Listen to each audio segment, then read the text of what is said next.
Hi, I'm Tim. Welcome to Watchbox, and thanks for logging on. If you love this watch, email me, tmosso@thewatchbox.com. It's in the description below.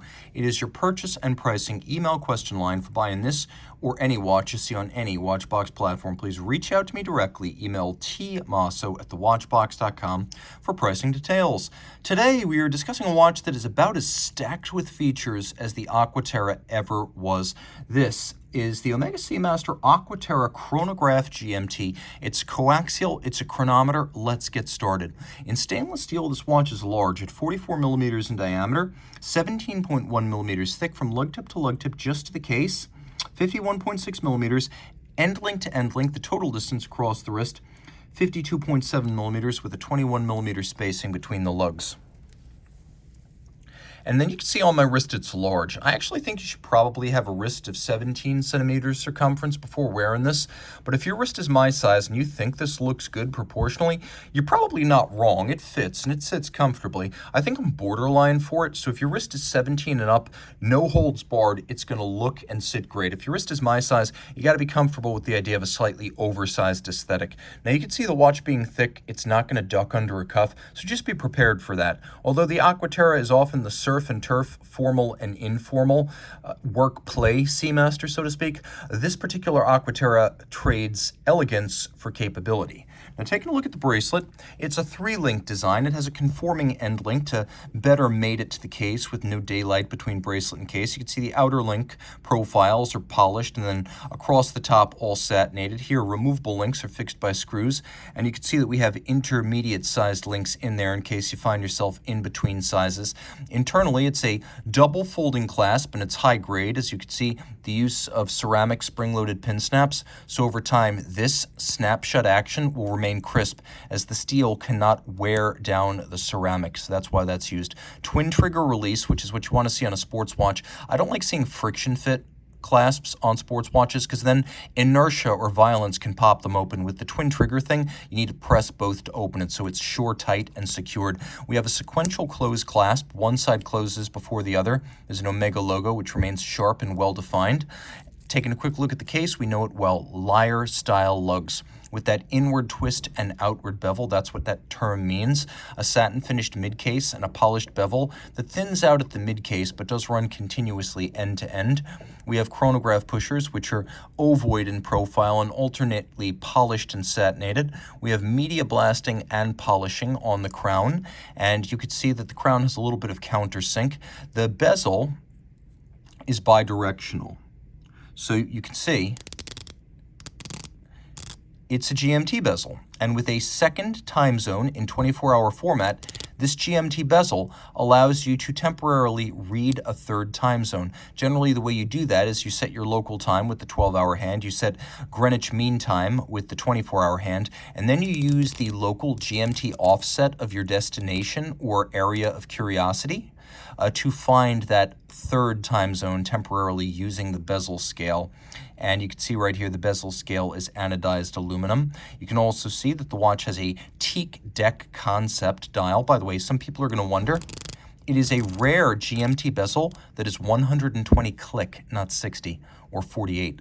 We also have a teak deck style dial, and this debuted in the late 2000s. The idea was to emulate the deck planking of a fine yacht, and pre-2017, the teak deck always went top to bottom. Post-2017, it went side to side. Now we have these lovely darkened applique indices that rise proud of the dial to give it an upscale look. No printed features here. And that continues with the applied logo, GMT text, and marquee. And then we have a broad arrow style minute hand, a Dauphine style hour hand, and a modified counterweighted Lancet style seconds hand. Taking a quick look, we'll do a loom shot here, and you can see that the watch is well loomed, including the second time zone as well as the seconds hand, which allows you to see that the watch is running when the chronograph is engaged. Now we have two independently selectable time zones, and I'll demonstrate how this works.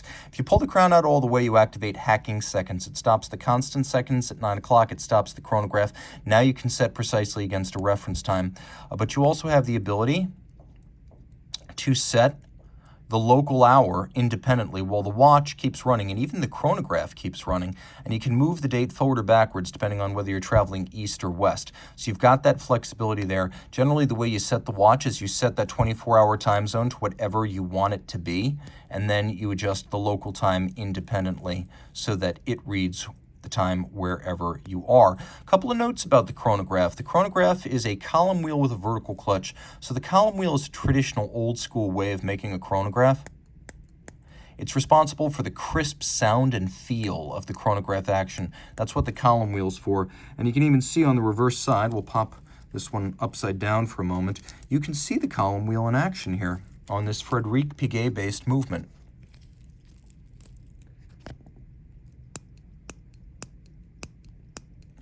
Now, the watch also features a vertical clutch. The vertical clutch means that there's no jump, stagger, or extraneous movement when you start the chronograph.